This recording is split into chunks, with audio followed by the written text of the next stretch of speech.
This is the court of the 33rd degree. I was taken back a little suddenly as I looked askance at this door in front of me. Yes, there was a black lady stating it to be the Supreme Court of the 33rd degree.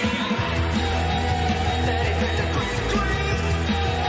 33rd degree.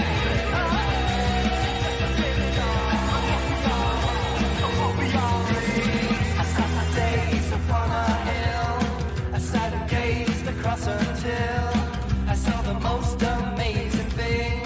The sun and moon are closing in and all the people carried on down below. Just because they don't know just what's really happening. The sun and moon are closing in.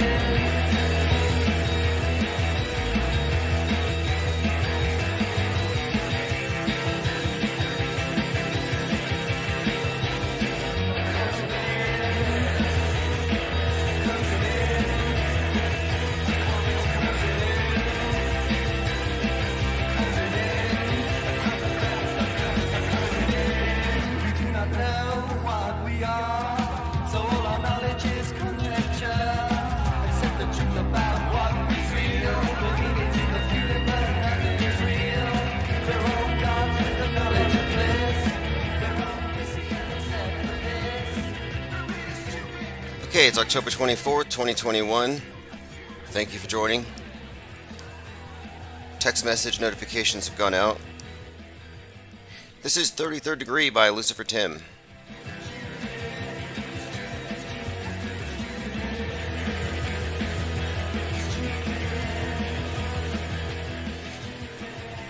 Should have the new hard drive here soon, and the 24/7 video streams will be back up, both for Infinite Plane Radio and for Dark Matter. I believe restreams under attack and the chats aren't working, so I will be monitoring the chats over at DLive.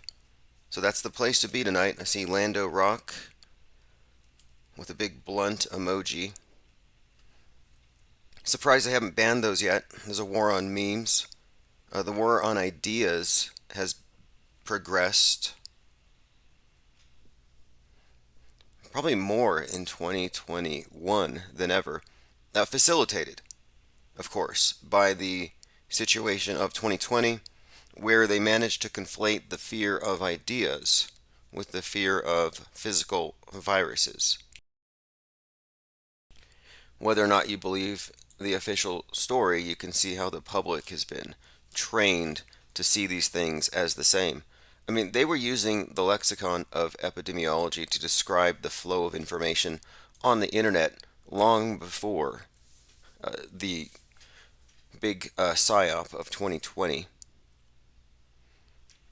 Okay, so a couple of things I wanted to talk about tonight. We've been consistently covering the Alec Baldwin shooting. If anything new comes up, we will talk about it. There are a few different rabbit trails you could go through here. Most of them are very interesting, in fact. There are connections between his role in the Hunt for Red October and the killing that happened on a Hunter Moon, and the birthplace of the actress, also correlating to that book, which is a Tom Clancy. And then Tom Clancy, talk about metascriptors. Many of his novels have worked their way into the major transformative psyops of our time. Tom Clancy's the one who, quote, predicted 9/11, you could say. Not to mention the Dark Winter, the COVID, and everything else. So I'm just not surprised to see Clancy's name cropping up today, again, in yet another context. Now, in terms of the shooting, the Rust shooting psyop is what I'm calling it. A couple of things I wanted to point out. One, too many correlations with the Bruce Lee and Brandon Lee killings. And those two are related. So Bruce Lee, of course, died during the filming of a movie, not on the set. But in that movie, he was killed on a movie set. So his son died in the way he died in a movie. So that's the weird thing. However, the assistant director who was on the set when Brandon Lee died was the assistant director on the set just the other day. We've been discussing the set itself and how it resembles both Westworld and the premiere stage for Donda, or the new Kanye West album, and that release party he had. It featured something which he described as a recreation of his childhood home, but it actually looked like the church from Westworld. We were exploring the connections therein. For example, Kanye had Marilyn Manson at his side, and there's a lot of significance to the character of Marilyn Manson, and Charles Manson specifically is a character who's been invoked. I would say they invoked, or rather evoked, the spirit of Charles Manson when they brought out that Matthew Coleman spearing his children to death on the anniversary of the Manson killings. These are all archetypes they create. But I was trying to determine, what is the connection here? Why do we have these physical resemblance between these stages and these different areas? Are these movies in some way related? Because it's certainly true that Alec Baldwin is playing a character in a movie that is undergoing a similar experience that he's going through in real life. In the movie, he's playing the grandfather trying to rescue the 13-year-old who's guilty of an accidental murder. So you have this movie within a movie. I think this is all staged for a lot of reasons. But a number of things just stood out about this that make me think, okay, well, they're connecting it to previous events like the Brandon Lee killing. It was done with the 44. The Union, which is Union number 44, I believe they walked off the stage before they walked away. So that kind of says something as well. It's probably a closed set.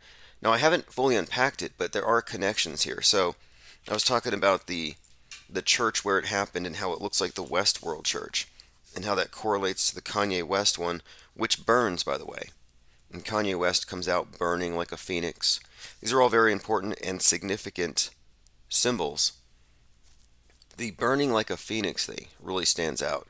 Because if you didn't know, in 86 and in 2019, both of these years, 33 years apart, you had individuals incinerating themselves in front of the White House. You can look it up. 33-year-old sets himself in fire in front of the White House.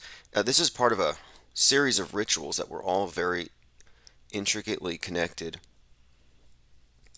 Like the Burning Man festivals. Started in 86, ended in 2019. 33 of them. Corona stopped the last one. Those were being done in Black City, Nevada. But when you look into the symbolism, the Burning Man is very similar to what you would see at the Bohemian Grove, where they burn a man, the cremation of care. The Burning Man is an analogous symbol to both the phoenix and Christ. Not a coincidence that at the London 2012 Olympics, actually it's a more recent one, I believe. Let me bring this up. You have all these Olympic ceremonies where they're projecting things for the future. And there was one in London where they had a very clear burning man, which then became an eclipse. It was the opening ceremony. This was, I believe, 2012. But anyway, the symbol was connected. It was a burning man into a corona, is what it actually ended up being. So it's interesting that you had the Burning Man festivals, 33 of them, leading up to the corona. And I do think these things are absolutely connected. That's one of the reasons why I'm so flippant in my commentary about the so-called pandemic itself, because clearly, by all indicators, we were prepared for this through the media, through the entertainment, and through our programming. This is deep cultural programming for what is tantamount to a global holy war.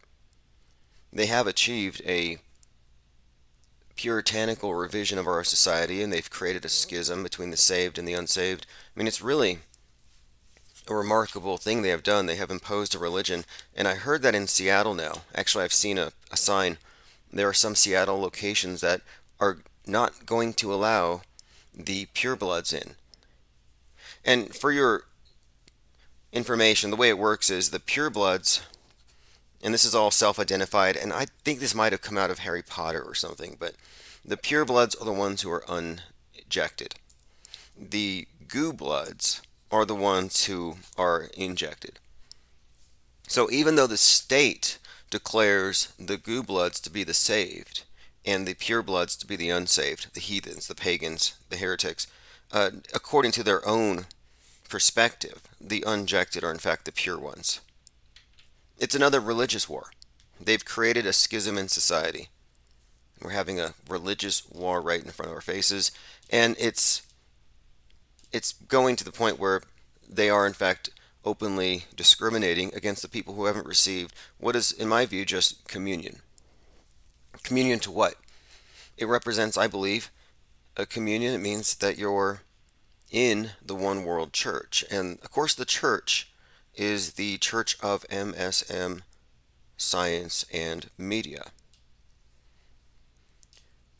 A couple of things I wanted to go through, headlines here. There was an anti-vaxxer riot at the NBA game today. People chanting, "Let Kyrie play." I think it's a bad sign that Kyrie Irving has become something of a leader or an icon for the anti-vaxxers because of his association with the flat earth, which could have been a setup for this. As in, getting people used to the idea that individuals with large platforms are threats to society. Because after he spread the flat earth meme and made that go, quote, viral, they had to have him apologize. He had to backtrack on it. He had to apologize for opening that particular can of worms. So here he is on another hot button issue, happening to take a stance that's getting people involved. Seems a little, I don't know, scripted. Like they're setting him up, they're setting everyone up, I believe, to accept the premise that maybe we need to lock down the internet, quarantine the internet, create the equivalent of masks for internet use so people don't spread dangerous misinformation. I mean, we're already at that point where all of the good memes are pre-censored on Facebook. And if there's something worth tweeting, they always have a way of second guessing, making you second guess. Are you sure you want to retweet this? Are you really sure? And listen to this headline. This is from, let me hear. This is from comnews.com. Removing extremist public figures from Twitter can reduce toxicity. Omcomnews.com. People's Voice. Removing extremist public figures can reduce toxicity. So, the idea of being toxic misinformation, like it's literally poisoning you. That's what they're saying. And I don't even think it's a fair analogy. I think that they have taken the lexicon of epidemiology in order to smear ideas and to create the premise that there are, in fact, thought crimes. There are dangerous thoughts, and moreover, you don't have to choose these thoughts. You can't analyze them impartially. No, you can catch them like a zombie virus, and it changes you into an extremist. This is the programming that they've put into people. So, New York, banning right-wing extremists from social media can reduce the spread of antisocial ideas and conspiracy theories. So, also, you can see the move here to merge antisocial, which is sociopathic, with conspiracy theories. So that's not a new development, actually. I started commenting on this last year, how the term conspiracy theorist has been replaced with conspiracist, because a conspiracy theory sounds like you have some ideas, whereas a conspiracist is probably just a racist. And that's where they're going with the QAnon thing, saying, oh, it all comes down to anti-Semitism. Lily Bell says the Swiss, French are having huge protests daily. The Polish want to leave the European Union. Good to know. I don't trust big protests. I don't believe it makes as much sense to gather around where you can be basically misled or misrepresented. I mean, have you looked at some of these Capitol Hill rioters slash crisis actors? In fact, I just got a video tweeted to me that shows that somebody in the White House, or sorry, in the Capitol, was actually handing out weapons to the so-called rioters as they were entering. This is just came up, a new clip. And it doesn't surprise me. I mean, obviously the police let them in. The whole thing was a simulated riot. And if anyone cares to do their due diligence, there's this video called Everything Wrong with the Capitol Hill Riots in 21 Minutes or Less that shows, and this is good news, but they don't want to hear it, that shows that Ashley Babbitt is not dead. Ashley Babbitt simulated her own death as part of a psychological operation to demonize and take down the political right. Successfully, they've created a martyr out of her, even though she's not really dead. But never let facts get in the way of a good story. It used to only be the liberals that operated by that premise, but now it's the far right. Nobody makes up as much evidence as QAnon to support their claims. Okay, this is the clip. Newly released footage of the January 6th simulated riot shows someone handing out weapons from behind a false wall in the Capitol building. So there's a wall in the Capitol building that slides open, and you have some individual, and you can actually see his face, and they're handing out weapons to the rioters, like a concession stand window. Like you'd go for coffee and donuts, but they're handing out clubs and maces and cudgels. Again, this is newly released footage from the Capitol Hill simulated riot. Big setup, obviously, if you ask me. Now, if you haven't seen this yet, I recommend following my feed over at fakeworld.news. It's a minds.com account, fakeworld.news, where I post all of the links that we discuss live so you can verify whether or not my mis or disinformation is legit or not. The Church of Satan was founded in San Francisco 666 months ago on Halloween this year. Does that mean anything to them? From what I understand, they're oddly enough a bunch of atheists who believe that the earth is a spinning ball. Like they're not, and they probably believe in global warming and COVID and all the conventional news. Like they're actually quite conventional. I think they even dropped the pretense of doing black magic. I don't know what they're about, but I know that they're not about the superstitious stuff. And then you have the other group that's obsessed with abortion, and I think that's their main issue. The Temple of Satan. Anyway, it just seems like the Satanists have lost their way. They don't stand for anything these days. They don't make sense. They're not cohesive. Not that I've seen. If they ever were. If you look back, you have a bunch of actors and people connected to Hollywood. I think it's always been kind of psyopy. If you look at the Church of Satan, there's a lot of connections to obvious hoaxes, like, the girl from the Charles Manson killing, Susan Atkins, was part of that church.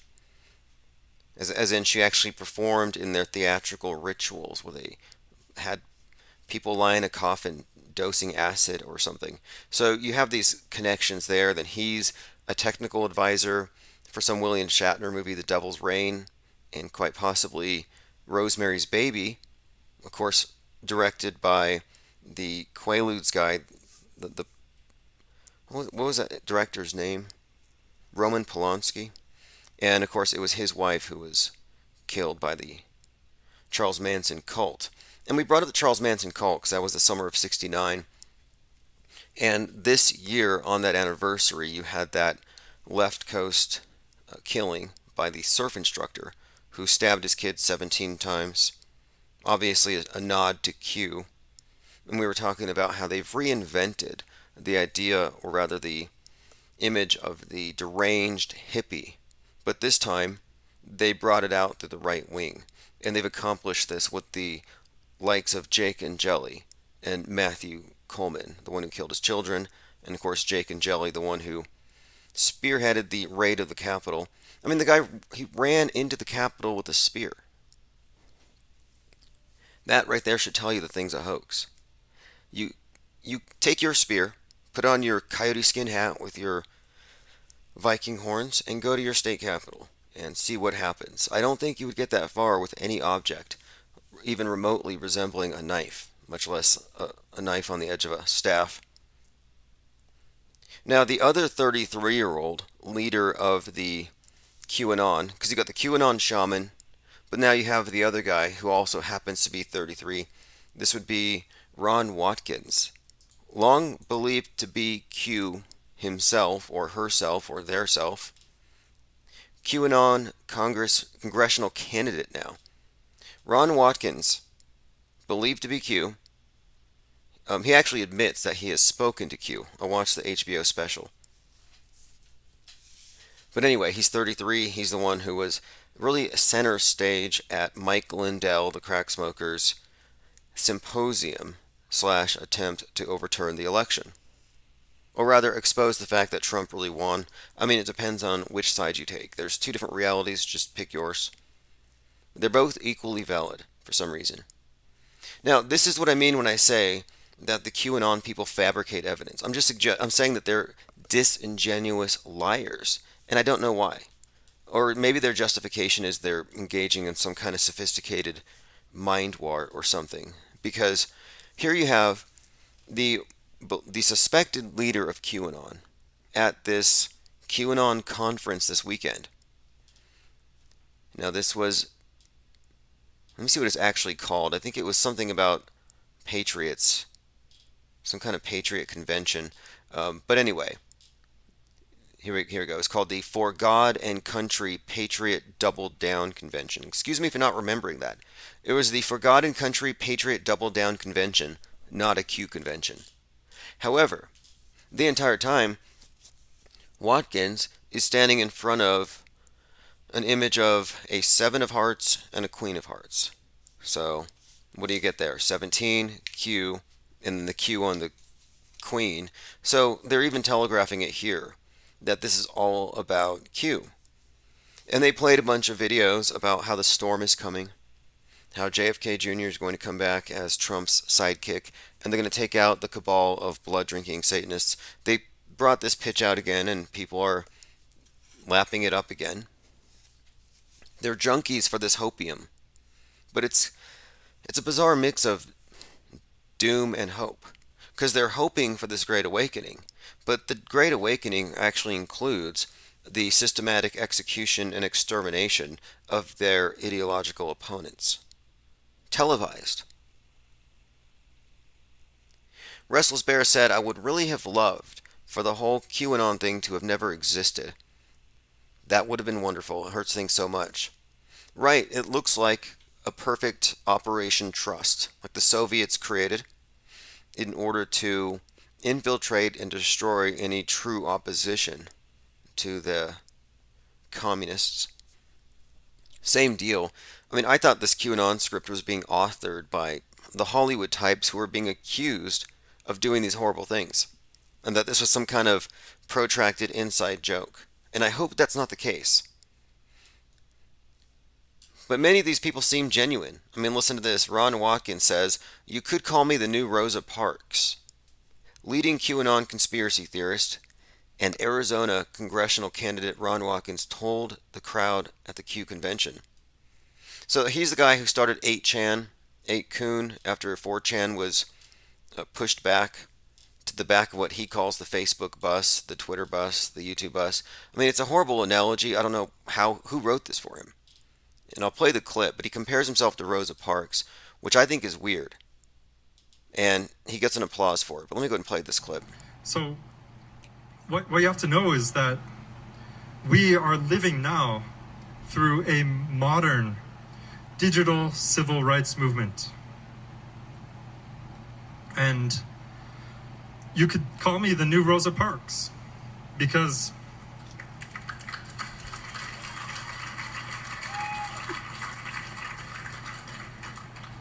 now his dad was also suspected of being Q, and his dad did something which makes me think both of these guys are fake, as in feds. And here's why. His father purchased a web domain spoofing Pokemon. You know Pokemon, the game? His father bought a web domain that was close to Pokemon. I think it was Pokemon. and it was an X-rated website, and it was a spoof on Pokemon, and it was as grotesque as it sounds. And supposedly Disney paid him a lot of money for that domain. Well, that doesn't sound legit to me because you can't just infringe on a trademark and create something confusingly similar to an established brand, profit off of it, or extort from the brand owner, the trademark owner. So it just doesn't seem legitimate. That's not the approach they would have taken. So it seems like a made up story and that these characters aren't legitimate. It's interesting to know that he lives in Arizona now. It's close to me, and he is the only person I know who has personally spoken to Q, who I have identified. And this is something that I have made many people aware of in the mainstream. People have covered the Q story, and I think a lot of them are agreeing with me, but we just don't know what to, maybe they don't know what to do with it. But here's the story, just for your information. We know who Q is. It's not this guy, Ron Watkins. Q is someone who knows this guy, but he's someone who has traveled with Donald Trump since 2017, since October of 2017. He is part of the White House Communications Association. He's basically like a reporter, but he works with George Magazine, now George News, which is the one owned by the Kennedys, and he does so with their blessing.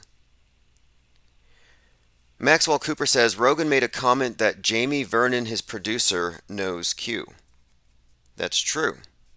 And I'm glad you brought that up. Jamie Vernon does know Q because Q was physically there for episode 911 of the Joe Rogan podcast. Q was there with Eddie Bravo, Alex Jones, and Joe Rogan, and he was mentioned in the intro. He was mentioned 25 minutes into it. They discussed his travels to the UAE. But yes, not only that, I mean, he's the guy who actually doxed David Hogg as being a crisis actor. So yeah, he probably met him at the Alex Jones episode. But yeah, his name is well known. His brother works for CBN. His brother works for Pat Robertson. I know everything about him because I had to sue him over a trademark dispute, which is in fact ongoing. And it's kind of reaching a point where this George News, George Magazine thing is going to result in his total exposure. But now here's why it matters. The reason why it matters is that it proves that Donald Trump has no plausible deniability. He can't say he didn't know who Q was or that he wasn't an insider to this entire operation. Whatever it is. So my point being, his proximity, and look, this guy who I'm saying Q is has a key to the White House. Mike Pence gave him a card and some nice lapel pins. Just to show that he had access, he has revealed various things at various points, including a screenshot showing communications between himself and Ivanka Trump. So he's an insider with the Trump family, stays in Trump Tower. It's not a secret to the followers of the George Magazine thing. So my point being, there is a Q. The media hasn't managed to dox him yet, even though I doxed him more than a year ago. Anyway, we'll move on. But I just think that if anybody is going to spill the beans on it, it's going to have to be this guy, Ron Watkins. But for some reason, they're covering up for this guy. And I wonder why. And it has to be that. It has to be that it would be politically disastrous for Donald Trump if this got out. And that's kind of the angle I've been taking. I've been taking this over to mostly anti-Trumpers. Not that I'm against Trump, but I'm thinking if anybody is going to see the value in this information and how devastating it can be, it's going to be some left-wing reporter. So I've been sowing the information out there, and I have all the receipts. It's undeniable, irrefutable. But we'll move on. Okay, so we're talking about Ron Watkins, second in command at Q. And he's talking about how he is the next Rosa Parks. So they're still up and about. You know, if you thought Q was gone, if you thought they were somehow going to just disappear.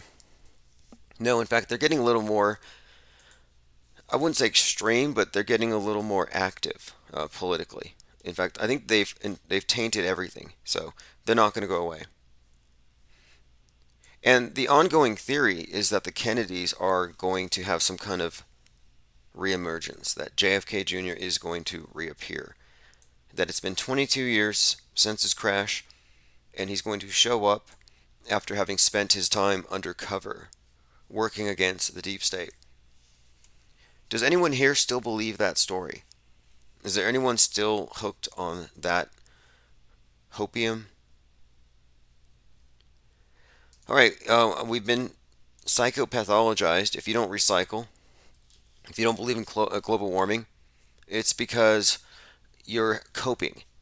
You're so afraid of the ocean levels rising and of firenadoes that you've started to deny climate change as a psychological coping strategy. That's a paper I found on Sociology Compass. Climate change skepticism is a psychological coping strategy. It's always interesting how they do this. If you don't believe they're experts, it can't be because you have reasons. It's always got to be, well, there's something wrong with you psychologically, something outside of your control, something they could diagnose, something that instantly, of course, discredits you. Very predictable.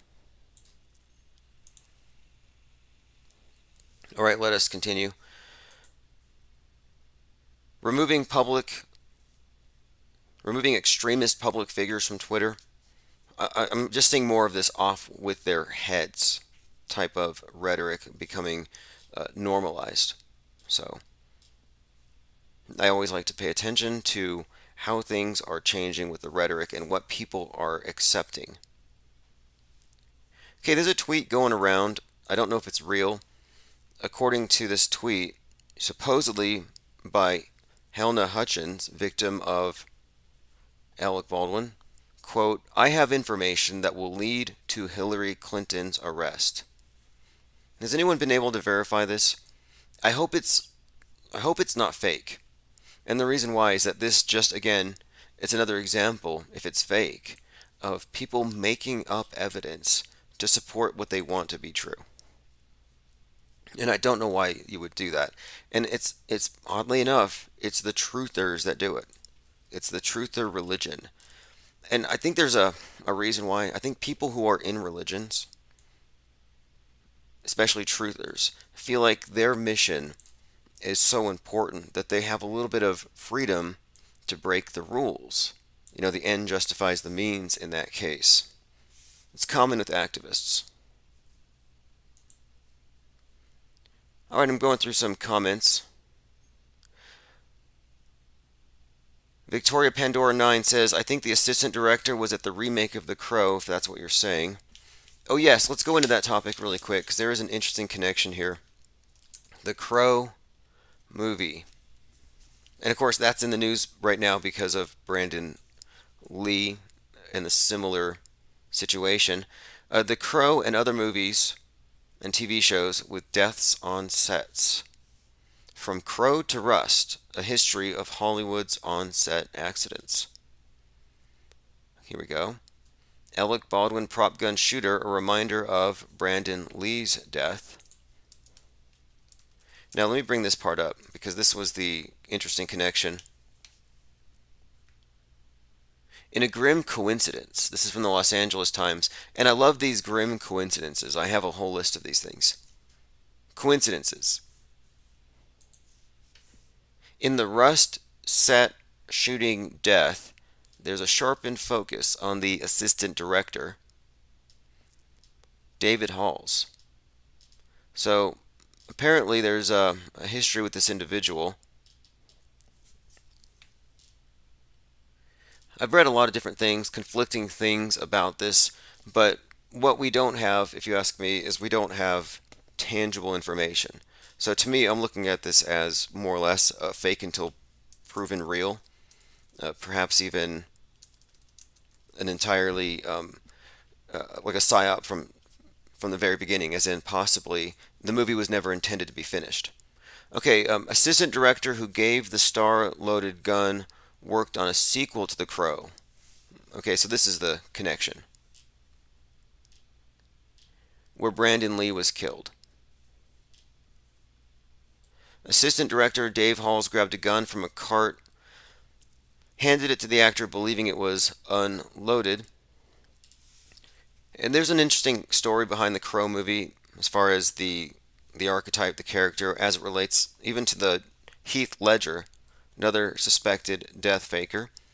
And then, of course, the connections to the Bruce Lee movie make it also interesting. So, yes, and it says here it's an ironic twist. Hall worked on The Crow Salvation, the sequel to the 1993 film The Crow, where actor Brandon Lee was killed in a similar mishap, hit by a .44 slug.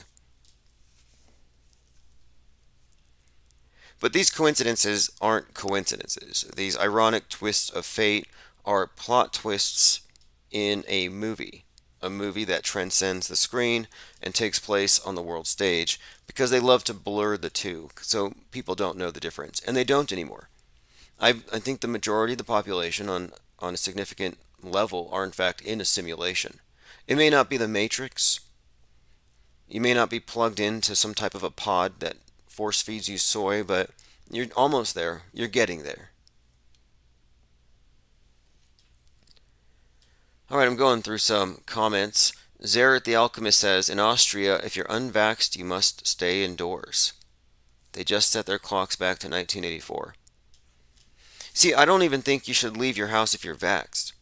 Because if you buy the science of lockdowns, if you buy the science of, what do you call this? I mean, it's almost like eschatology. If we don't all do this, we're all going to die. But if you don't buy into it, you're a heretic, and you're basically the cause of everything bad that happens, so they want to lock you up. But I'm saying the same science that suggests that you lock down because of the pandemic would also have you locked down because of global warming. And I would say global warming is a much more immediate danger and threat, not just to us, but to every living thing. So, if you're in favor of locking down the unvaxxed, then you should also be locked down voluntarily. No mandate required, because you're such a good person. And you're such a good person and a world savior, you ought to sell your car, scrap it, recycle it, and walk everywhere. Because how can you justify increasing the size of your carbon footprint now that you know the facts, the scientifically established facts of climate change? I mean, so many of these people are just hypocrites. Lock up the hypocrites. Now, if you're in the mass media, if you're in the media, you're essential. You don't have to be locked down. I'm pretty sure that's the rule. All right, let's see. We're joined by Zerat the Alchemist. I see Lilybell Osher. Bo saying 1111. Warner Von Braun is an American hero. And Jordan. A lot of people are finally piling in. Look, we're going to have our nightly, probably 9 to 12 window. A lot of guests are on the calendar. We're just waiting for the new hard drive. So we're getting things back to normal. But if you're not getting notifications, go to infiniteplane.radio and sign up for text message notifications. Hand Planer says, this makes me realize that Brandon Lee's death was a hoax also. Oh yeah, all of these hoaxes are interconnected. Now here's a weird one. Cat Bunny Buffalo says, I saw a clip of Kobe Bryant saying he listened to the Michael Myers theme before games. So Kobe Bryant, according to Rob Pelinka, the manager of the Lakers at the time, Kobe Bryant had requested dinner with Heath Ledger after he saw The Dark Knight.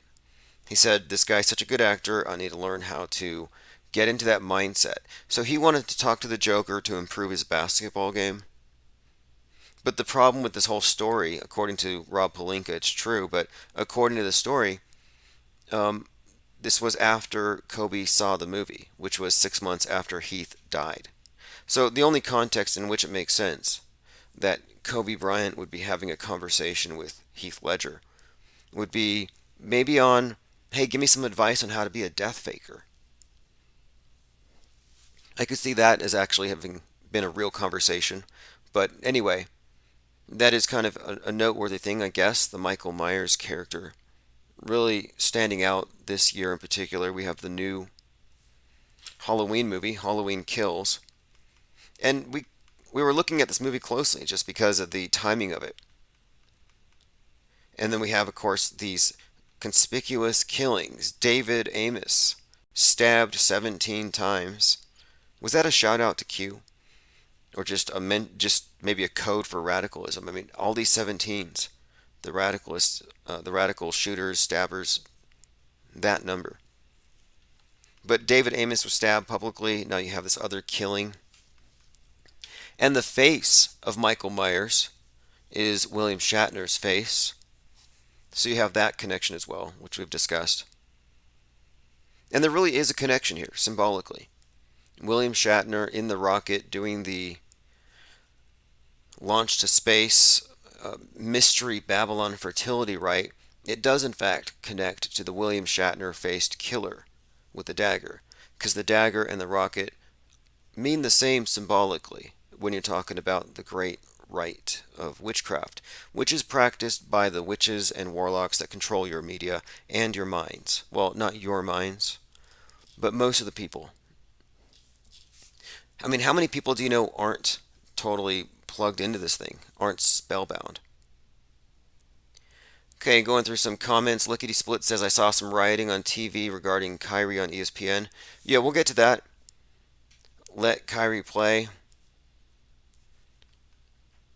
Again, the fact that he was the face of he was like the flat earth heretic makes me think this is a very suspicious role. Like, is he a designated scapegoat? I kind of think he is. He's like, we need some kind of free thinker who can abuse his platform and get the public used to the idea that we have to regulate the speech of people who are very famous, people who have millions of followers, because safety. Finbar says, Jamie Lee Curtis is a loser. Apocalyptic Smile says, what's her name was calling the new Halloween a commentary. Oh yes, Jamie Lee Curtis said the new Halloween movie is a commentary on the January 6th violence. And in one sense, she's right. In that the January 6th violence was all fake in theater and a movie. So sure, I guess you could say that. Mert Pak Urich says, want to become famous by followers and viewers on bigfollows.com. All right. All right, let us continue. On the screen, you're looking at some politician whose head doesn't match his body.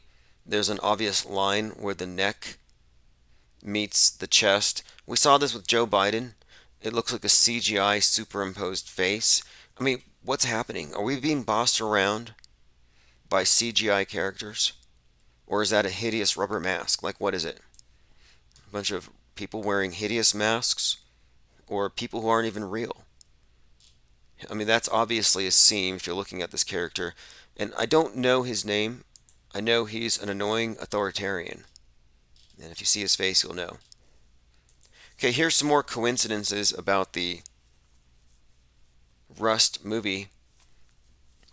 This is from Jenna in Oz. What are the chances of Alec Baldwin, who starred in Hunt for Red October, which was about a nuclear submarine in Murmansk, shooting and killing a woman on a film set that never has live ammunition?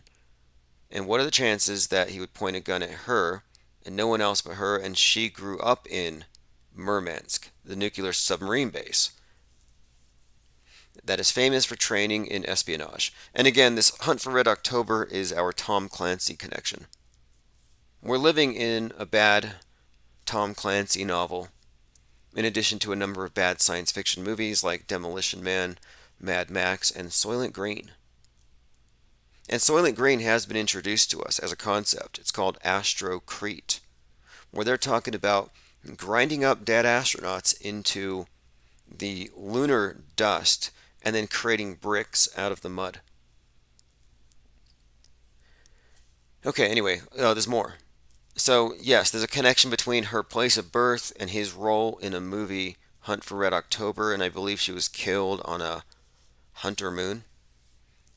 It says also she's married to a guy who works for a law firm that defends the Clintons. She used to be an investigative journalist, and her father used to be a naval commander at the nuclear submarine base of Murmansk.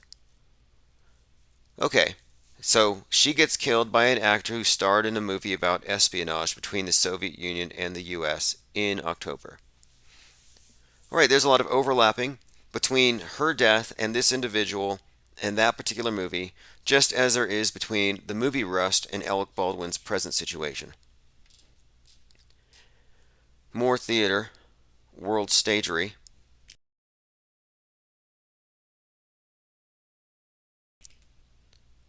Okay, I'm going through some comments here. Maxwell Cooper says The Hunt for Red October was a Ron Watkins era Q drop. Yeah, the QAnoners have been really big on that. Last year they said The Hunt for Red October was significant because of Hunter Biden's laptop having been released in October. And what did that give us anyway? It launched his art career. 420 Land Partier says, isn't it hard for a novice to get a good shot with the 44, especially on the second person? It was one bullet, like a magic bullet. Which might be another Kennedy reference here. They like to tie all these fake events together. But yeah, it was a magic bullet, lucky shot. Just a very improbable situation. Again, the 44. Let me go through just some of the notes here.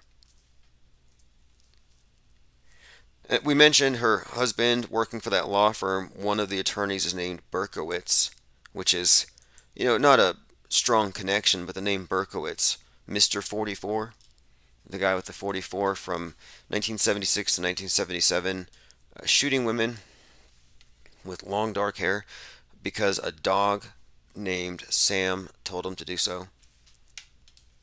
And some say he was a military experiment and that Sam was Uncle Sam. But whatever it is, it was another one of these high-profile serial killer / probable psyops. But as Mr. 44, that was the branding. So then you had the 44 used with both Brandon Lee and this more recent one. Okay, so here we go. We have the 44s. Then it was the Union IATSE 44. Kind of a weird connection here if you think about the pathological hatred that Alec Baldwin has for Donald Trump. Is it out of his character that he would shoot somebody for having Donald Trump's birthday? It's January 14th. It happens to be the case that the director who was shot as well has Donald Trump's June 14th birthday. And I think it's noteworthy just because you have this Trump derangement syndrome, and nobody epitomizes it more than Alec Baldwin. So here we have the movie plot. 13-year-old boy goes on the run with his estranged grandfather, a notorious outlaw named Harland Rust, played by Alec Baldwin.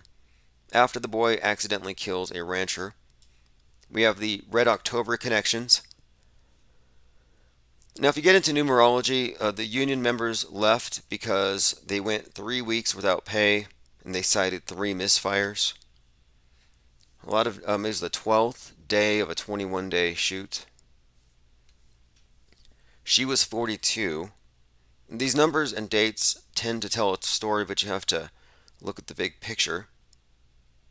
Now, you do have these, like I said, visually similar stages between the set of Rust and Westworld and Kanye West's event. And a few things about this. Westworld is about people going into this Western style simulation, like a Disneyland type simulation where they can kill with impunity. That's one of the connections there. Another connection, of course, I would think would be the Marilyn Manson and his involvement at the set of Kanye's record release party. Marilyn Manson because he's been brought up in context of Westworld's main character. as her real life antagonist who just happens to mirror her antagonist in the movie. In the movie, she wakes up realizing she's part of an ongoing cycle of abuse and mind control, but doesn't realize the extent of it because she's hypnotized and under mind control. And this, of course, is now her real life story. And Marilyn Manson, of course, like I said, mirroring in many ways the main antagonist of hers in the movie.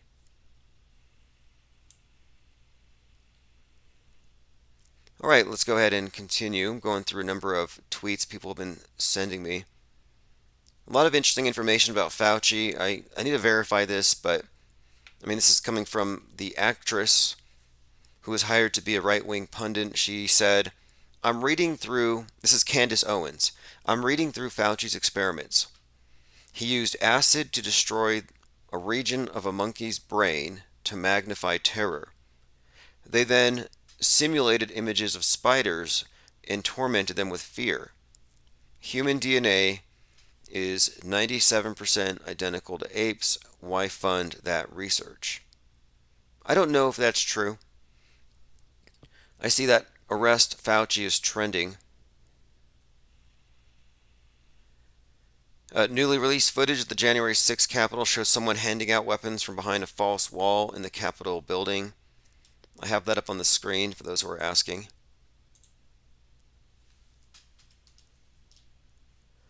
All right, going through comments, Jordan says, live on Infinite Plane Radio on YouTube. Yeah, they took down 4 of our channels on YouTube, but we're up on another one.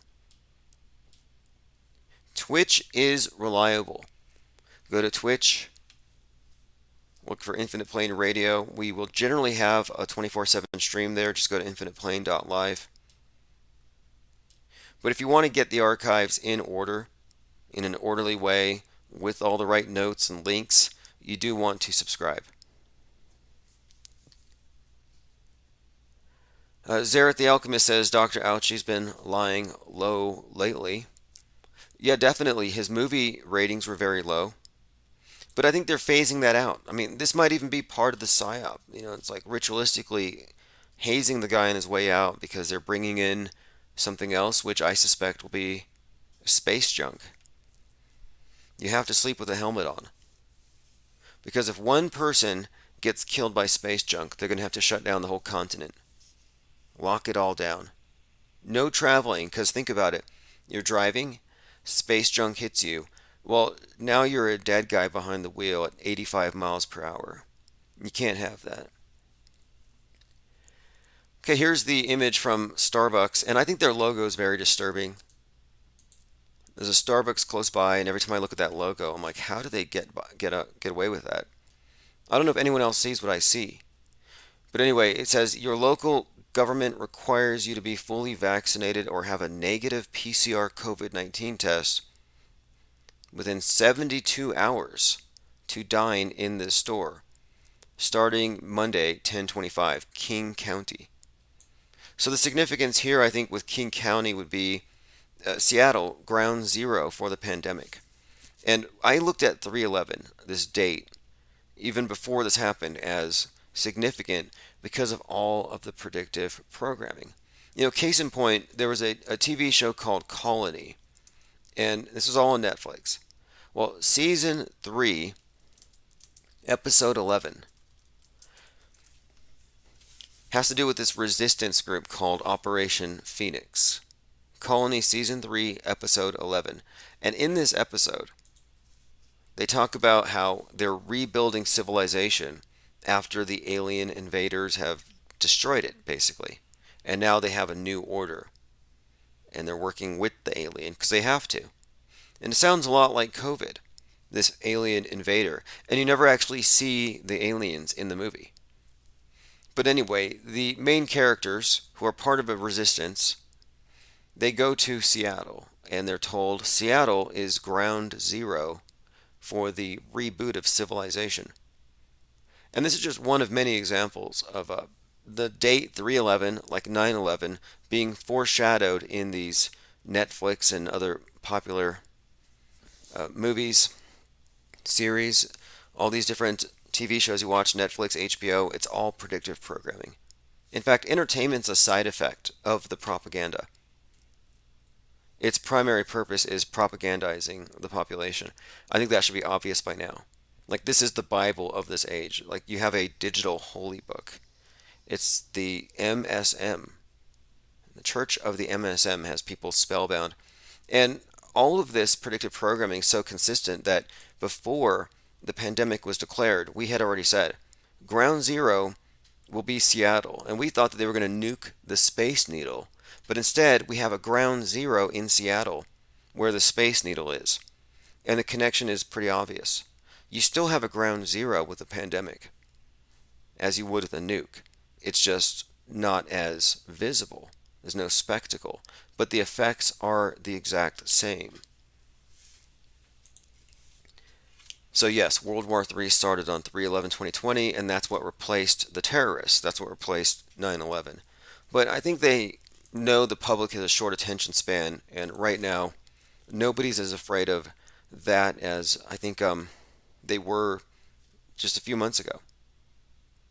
And I think the new threat is space junk, and it's not a coincidence that we've had visible space junk from Russian satellites. A piece of space junk landed on some woman's pillow in Canada, and SpaceX is causing fires because of all of their debris. New York City Barclays Center is swarmed by protesters supporting Kyrie Irving and his refusal to be vaccinated. So they're all going to be branded as flat earthers in a pejorative sense. Because for all we know, the flat earthers have been right all along about something. But not all of them. I think there may be a point in there somewhere. I can't believe some people are still stuck on the moon landing being a ruse to trick the Russians. Because for any of this to make any sense or to even be plausible, America would have to be working with the Russians and with everybody else. There's no way that one country would psyop everybody else. It's too interconnected. The existence of the International Space Station also pretty much solidifies that. New Zealand Prime Minister Ding Dong is pretty much blatantly proud of being a fascist. She says, yep, that's what it is. When asked if they are creating two classes of people, the vaccinated with special privileges and the unjected, the unsaved, what are you going to call them? I mean, they're basically conflating them with thought criminals. The undesirables, the useless breathers, super spreaders. I think they already have that. If you are vaccinated, that is what it is. So, yep. So you basically see this is going to be like, well, it's almost like, you probably don't see it like this, the two different classes of people. If you're vaccinated or if you're unvaccinated, you have all these rights. If you are vaccinated, that is what it is. So, yep. Yep. Can you describe as you were previously hoping not to be? That is what it is. Has anyone been able to determine if the video of her smoking the crack pipe was really a crack pipe or some kind of glass joint smoking pipe that they said it was? Like, they didn't have a good explanation. I mean, it looked like what it looked like. The death of David Amos is being used to suggest that we have to do something about free speech. Again, David Amos stabbed 17 times because of something somebody read online. And you know how they have been saying for some time that the most dangerous people are the healthy people? Oh yeah, you're so healthy that you're a threat to public health because you're a super spreader, whereas the sick people are actually home. So they started suggesting that the healthy people who don't feel like they need to vax themselves are the real dangers. And, you know, it's the same thing, like the smart people are a threat to the system and the healthy people are a threat to the system. Like, there's a pattern here. But this is an article from The Guardian, which is kind of reiterating this whole idea that the internet needs to be curtailed, perhaps even shut down or fixed, quarantined. But here's a quote here, just talking about these parallels between how people view the world and their spiritual practices. And so they've already demonized yoga practitioners, but here's another one. With reference to Eva Wiseman's article, The Dark Side of Wellness, it is clear the parallels between spiritual thinking and far-right conspiracy theories. On many occasions, people who vaguely deem themselves to be educated liberals are promoting sinister conspiracies. There are often anti Semitic overtones to such ideas. Those who push anti media, anti science, or anti fact agendas are never really liberal, they are extremist.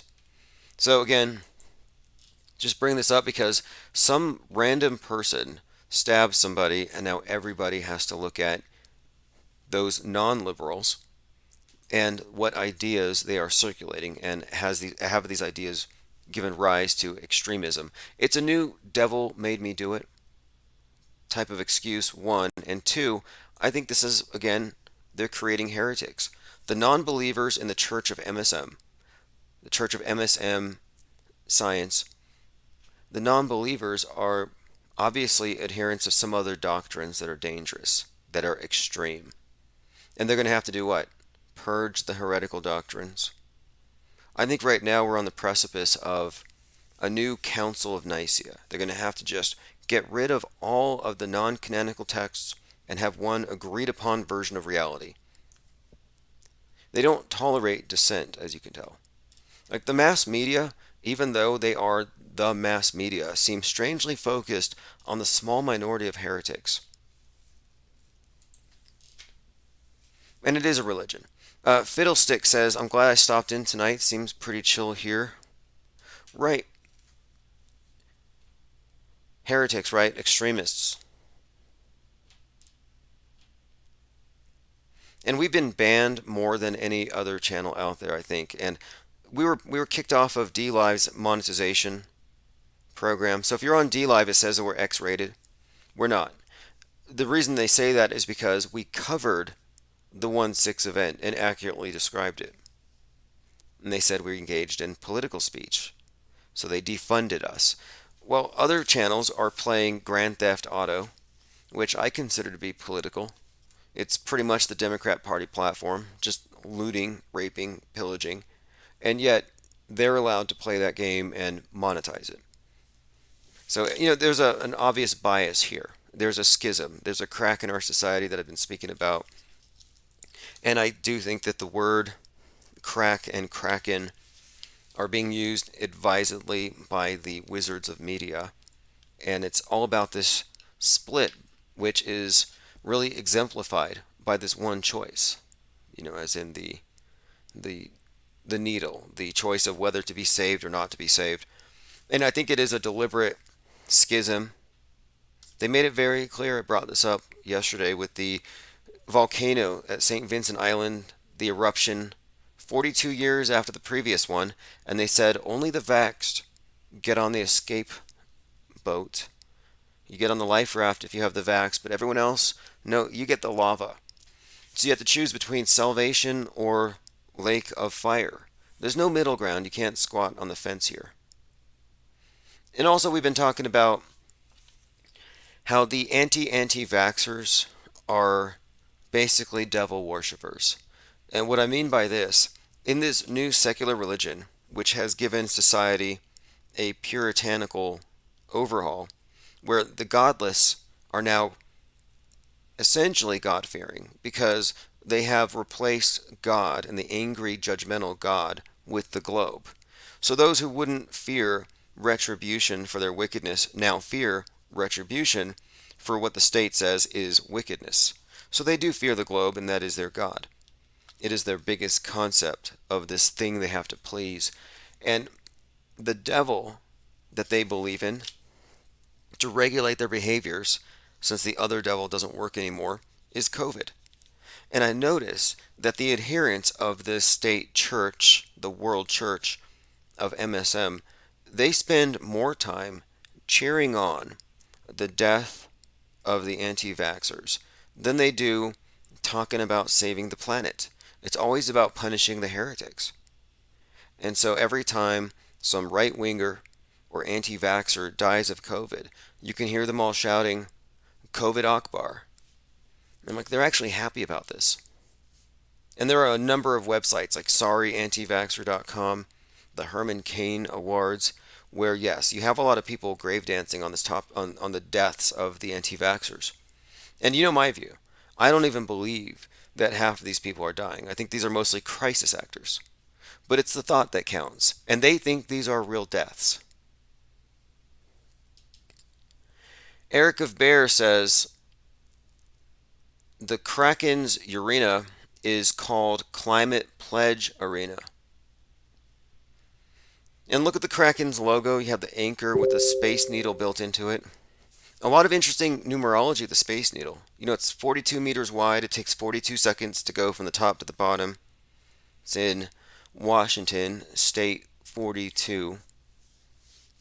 There's a lot of 42s associated with the Space Needle and Washington State. And of course, the number 42 has everything to do with SpaceX and the agenda that may or may not involve space junk Armageddon, which we'll get to. 420 says Grand Theft Auto is one of the last entertainment forms with good writing and constant satire. If you play Add Me on PSN Talon Agent. Alright, if you feel like looting in simulation or rehearsing, go to Grand Theft Auto and find PSN Talon Agent.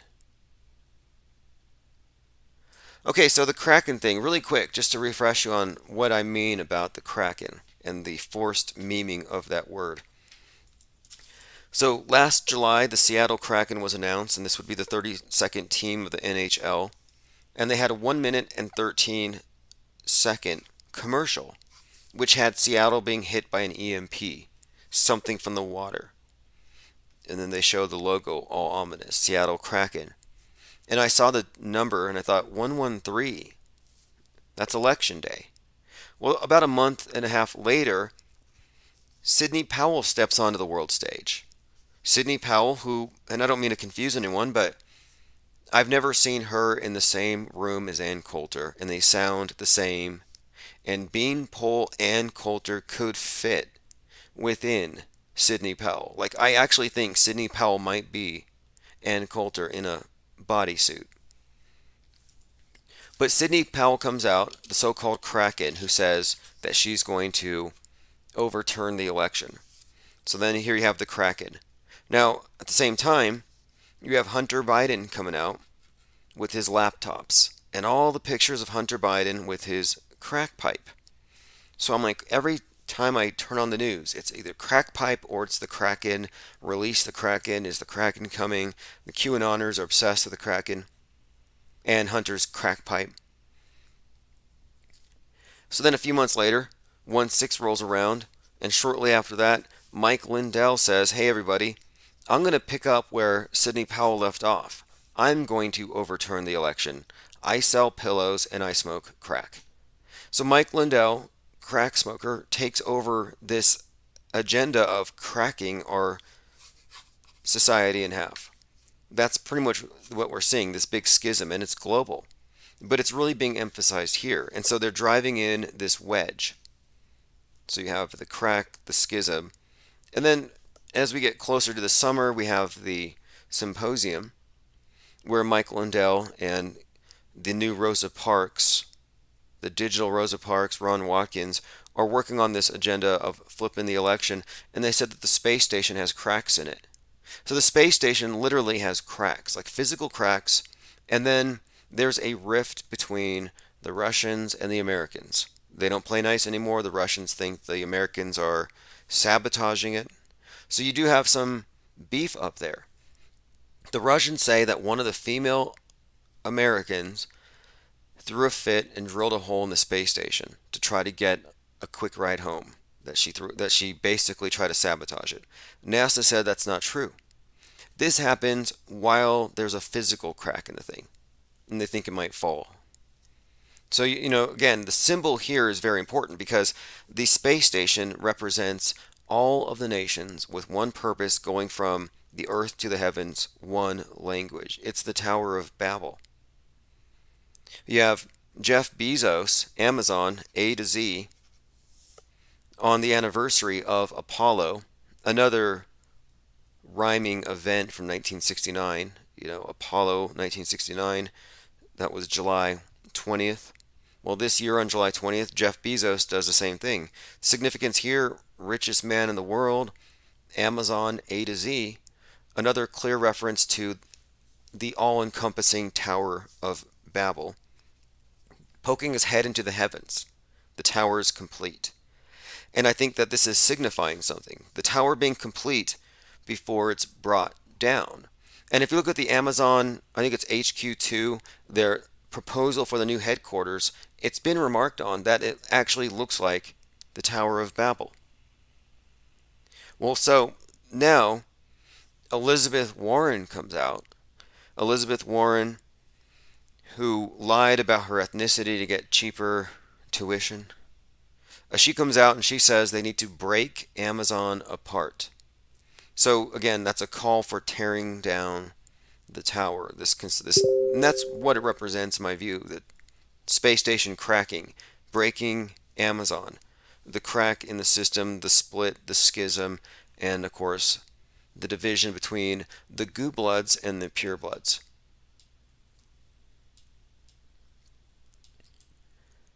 Okay, let us continue. Jordan says crack smoking relates to Seattle very well. Well, there's more. At the same time that the Kraken came out, Sidney Powell, you had the Karens, and I don't think that's a coincidence. Karen, Kraken. You could call every Karen a Kraken, release the Karen.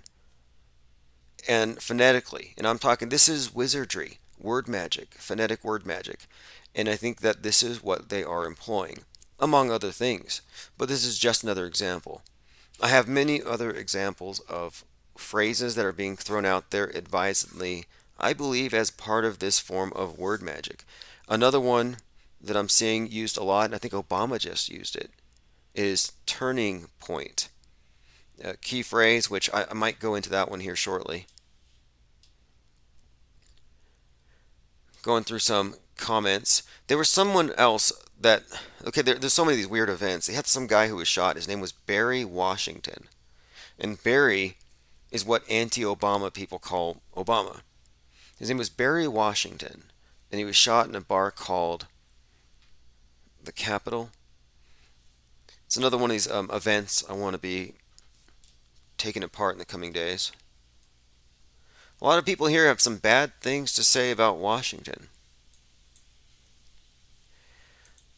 Last year we did a deep dive into the symbolism of the space station, and if you didn't know, it's actually designed, like this is the architectural meaning of it. It is designed to represent the descent of a UFO, the Elohim, lights from the sky, the flying saucer, and the elevator ride, the 42-second elevator ride, that's the tractor beam. The tractor beam that beams you up, the elevated, those who are raptured. So it's really the same symbol as the obelisk. It's a New Age obelisk. The Space Needle for the space age. And then if you think about it too, you have the idea of you don't get into the New Age unless you're elevated, raptured, unless you go through the needle. So you have to go through the needle to be admitted into the new world. So in many ways, the Space Needle is like the Vax Needle. It's like the mark. Now, when you say mark of the beast, you look, AstraZeneca, obviously the logo, mark of the beast. You can't help but see the triple sixes on everything having to do with global governance, the World Economic Forum, and this whole agenda. That's undeniable. Now, I don't think it means what the radical Christians would say it means. I think rather it's referring to this new system that's being implemented, and the beast matrix is basically branding all of its cattle. Let's go brand on. That's what they're doing. It's a big branding operation. And you don't get into the domed, enclosed, smart cities unless you get the brand. You'll be left out there where you might get hit by space junk or meteors. All right, in support of King County's guidance, proof of vaccination will be needed to get on the Space Needle. Look, I didn't know, I just found this just now randomly. I thought it was only Starbucks. I can live without Starbucks. You can't get on the Space Needle. You can't get raptured. And I believe in the Men in Black series, there's actually a Space Needle at that Corona Park where they're at that flies off like a flying saucer. I will have to watch that movie. I've watched so many of its clips in isolation. And you know the very first place where a UFO crashed? And I know because I went there during the first lockdown. I'm like, where can I go? So I went out to Roswell, and there's a field called Corona Field, and that's where it landed. Anti-vaxxers will become Mad Maxers, says Zareth the Alchemist. 100%. And this is the year. 2021 is the year of Mad Max. Next year is Soylent Green, which I believe it's going to be Soylent Red. I mean, maybe it'll be green. Green, you could say, in recycling. The green god is actually the god of the world. The god of the obelisk, even this newfangled obelisk of the Space Needle. That god, the vegetation god, is the god of recycling. It's Osiris. And everything green is in homage to this deity. Even the symbol on your dumpster, your recycling bin. Big cube, which is just a folded up cross with the 3 arrows. The 3 arrows are the 3 nails of the crucified and dying and resurrecting sun god. And the negative space creates the 6-pointed star, the hexagram being another symbol of this Saturnian god of the grave. Which, grave sounds bad, but grave is also the soil. And new life emerges green. And that's why you have the Saturnian black and also the green associated with the same character or entity or god or whatever. This is also why Saturn V was called Saturn V. It's a big obelisk, disguised as a craft to take you into the heavens. No, space is the new heaven. The New World Order religion, with its MSM church, has a heaven that all of the other religions believe in. Everybody believes in outer space. That is the new heaven. Everybody puts their hopes for humanity in fixing our world down here so we can figure out how to go up there and live forever. It's the same old story. And by the way, the new religion punked all the old religions. The devil COVID caused all the gods of the other religions to cower and kneel. That we all watched it happen. Muhammad, Jesus, Buddha, they're all wearing masks and PPE. They've replaced their holy water with hand sanitizer. And this is not a new thing. Global warming's 33 years old now, and they use global warming to reintroduce the angry God. They use the carbon footprint to reintroduce original sin. So they've replaced an archaic mind control system with its ancient priesthood with the new priesthood. And then you have, of course, your elevated ones, the ones who go so high up they can see the face of God. And they get the overview effect. And they've seen the whole globe and they see how fragile it is and how close man is to screwing it all up and possibly causing another flood. Not a coincidence that the National Oceanic and Atmospheric Administration, NOAA, it's actually pronounced Noah, that their main symbol is a dove flying above the water. The symbol of the dove is the symbol of the post-reset, after the flood. So after we flood everything, the dove goes over to the ark to say it's safe to go back. God is done drowning everybody. So today, the job of the ark, keeper of the ark builders, has gone to NASA and to these private agencies. So if there is another flood, we have an escape. And this is the theme of the movie Wall-E. And this is also the reason why Lady Gaga had the dove on her Hunger Games costume she wore at the inauguration, because of the talk about the reset and the post-reset. The dove is like a phoenix in this sense. The phoenix is the symbol of burning down the old system, building back better. In this newer system, it's the dove. It's the same thing though. The dove, it's after the reset, after the flood. All right, let me go through some comments. I see we've been joined by a number of other people here.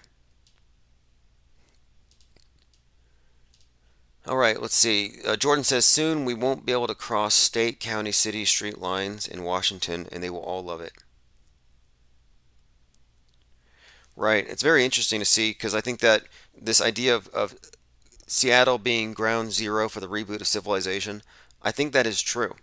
And when I saw Chazistan, I thought, oh no, Chazistan is going global. And it is. You know, they want to sell you on Jetsons, smart cities, robot slaves. You're going to be fattened up like the people on the Ark in Wall-E. But no, it's going to be more like Chazistan.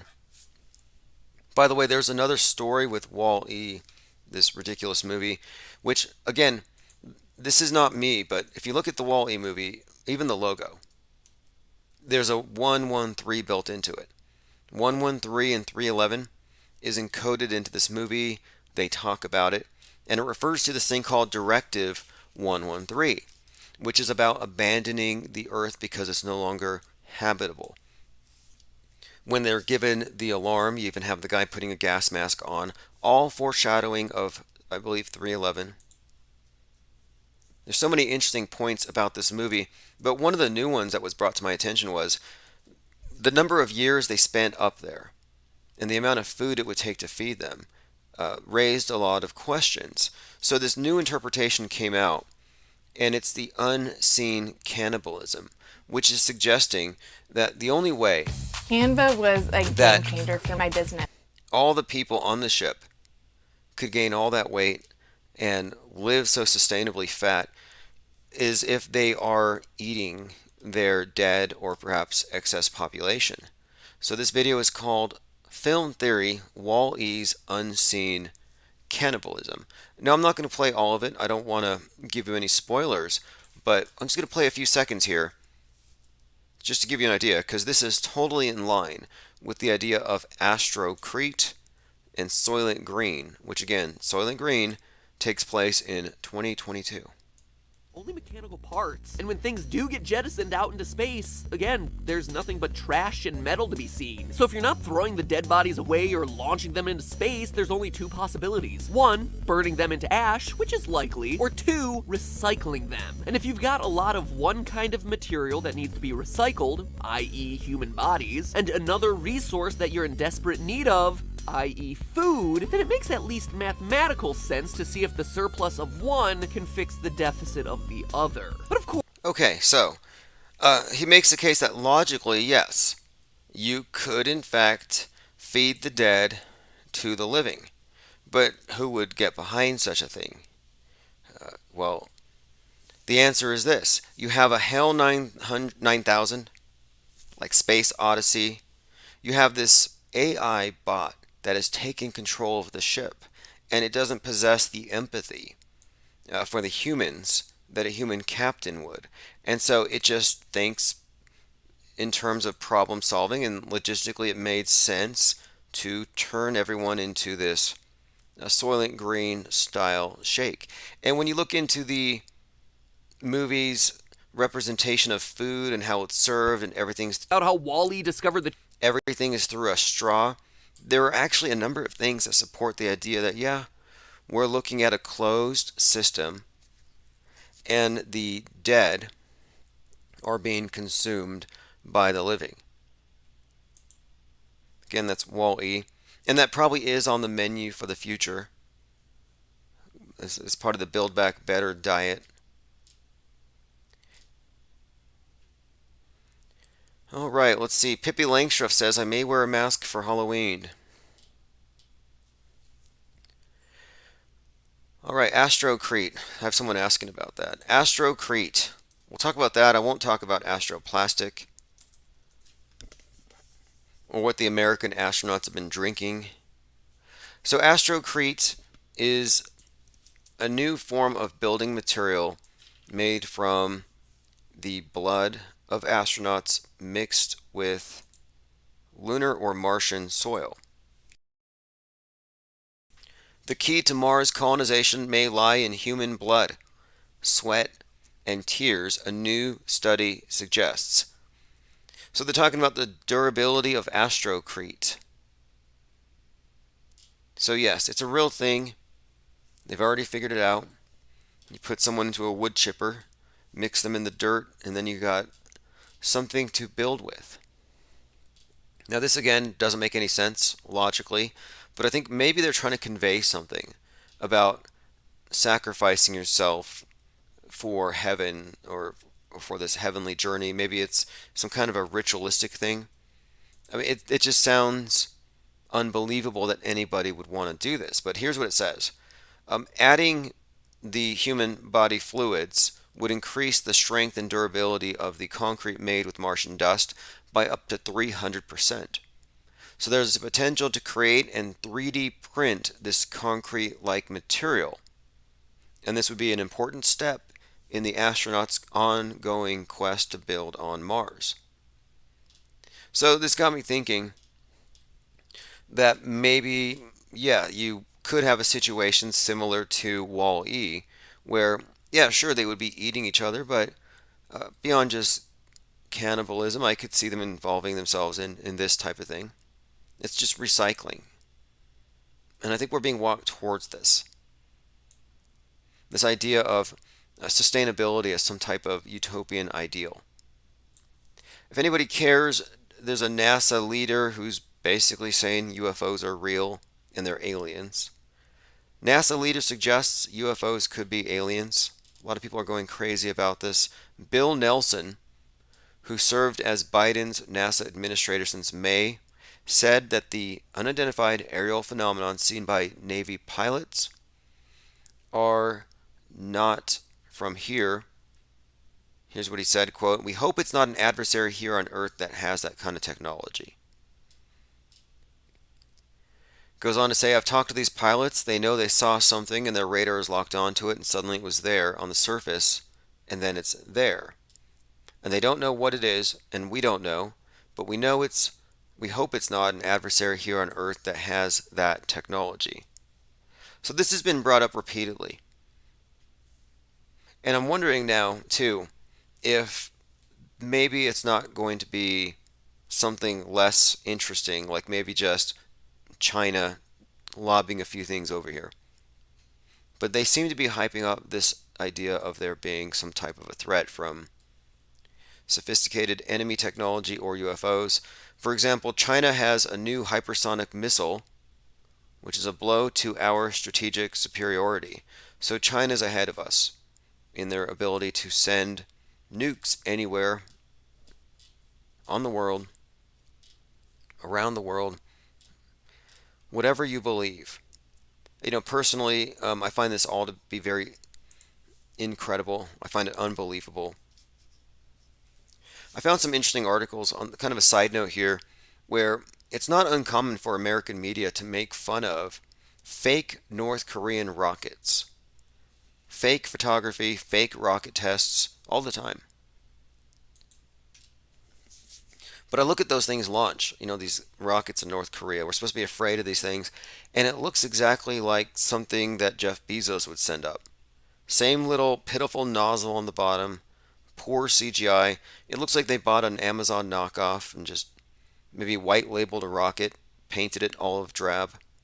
But it looks like maybe a cylindrical blimp being launched out of sight, out of mind. It doesn't look like a real weapon. I don't find any of this stuff to be remotely scary. But it's not what I believe. It's what 98% of the population will believe in. And people are ready to accept that space rocks could fall through your roof after appearing as a fireball in the sky. And they can yet land gently on your pillow without a scorch mark, without bouncing. Okay, a few other things. We've talked a lot about the Rust event. If anything new comes up, you'll hear it here first. Still trying to find out if Mac Parhar is alive. An infamous flat earther driving around with symptoms that would put him in the category of COVID infected, but he says it's not COVID. But there are stories being reported in the news that this guy has COVID, and he's driving around spitting out his window. This is from Straight.com.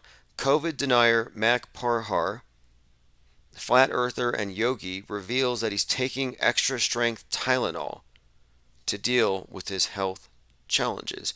Now, if you're chugging extra strength Tylenol, should you be driving? So it says here, in the hacking away and spitting the phlegm out the window of his car, complaining about a roomy, sore throat. So I watched this video, and I'm not convinced that he's sick. And if he was that sick, why is he driving? And I wouldn't put it past, I don't want to really say I think he's an agent or anything like that, but I wouldn't put it past the mass media to hire people to serve as bad examples. Bad examples, as in they become influencers and they take a fall, and everybody who follow them has to then reassess, well, what was I actually following?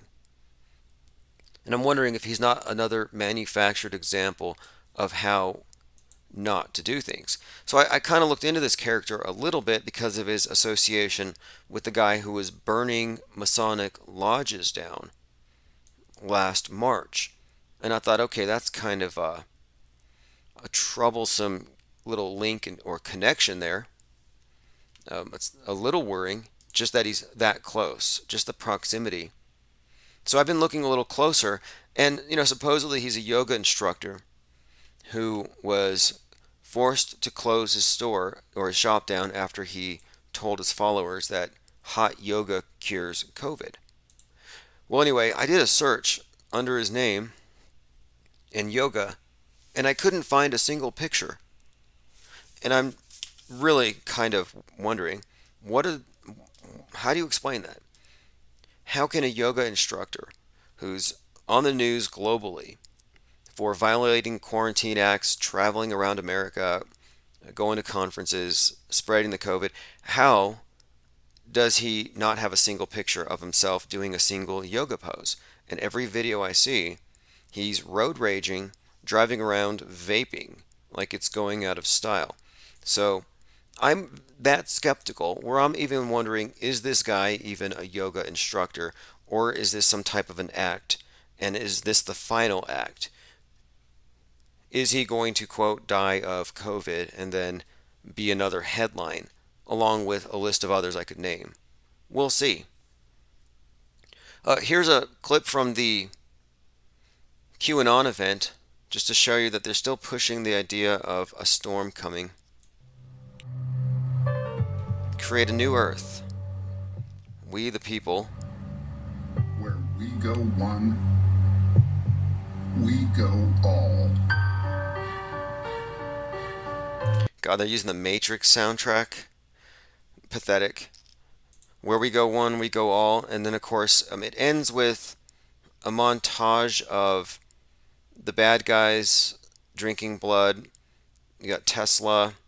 And then it ends with UFOs and a promise of some kind of disclosure.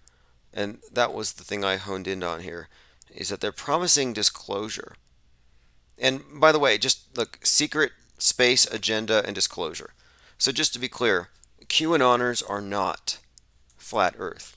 They believe in a spinning ball Earth, and they believe in secret space programs. Zach Hubtard says, yoga instructor with ADHD. Lickety Split says, scabies yoga. Finbar says, not another flat earther uffing up our world. Hey, I'm a Patreon supporter of Zach Hubbard. His work is extremely valuable. We need, all the researchers we can get, but nobody breaks down gematria like he does. I'm not an expert in gematria. I notice numbers, I notice patterns, I point them out, we examine these things, but we do it in the spirit of mostly mockery, I would say, in a sense like of Mystery Science Theater 3000, where they are held captive by a hostile alien entity that is trying to drive them crazy with bad science fiction. And I thought, isn't that exactly our position?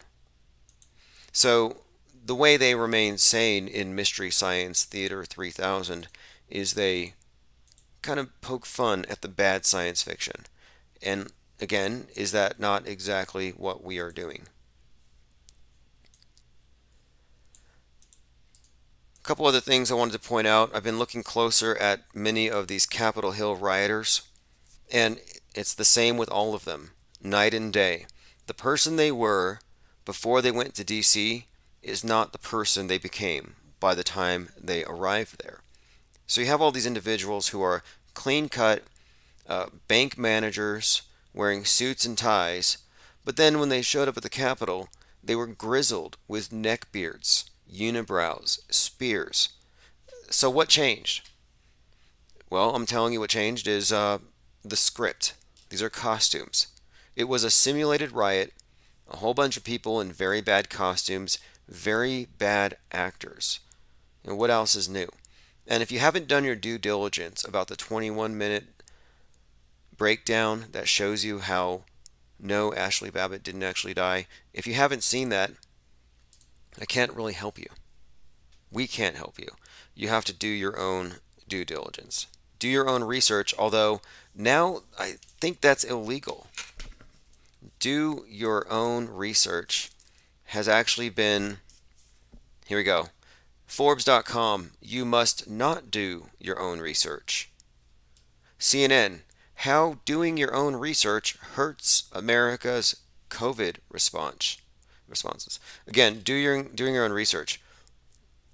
Another one here, do your own research. 4 words that hurt the United States and its response to COVID. The problem with doing your own research. So no, you're not supposed to do that. All right, everyone, thanks for joining. We're going to get the phones fixed hopefully by tomorrow. Thank you again to everyone who went to infiniteplainsociety.com and pitched in on the new hard drive. We're going to get everything set up so that we'll be doing open phones nightly with no interruptions, no breaks.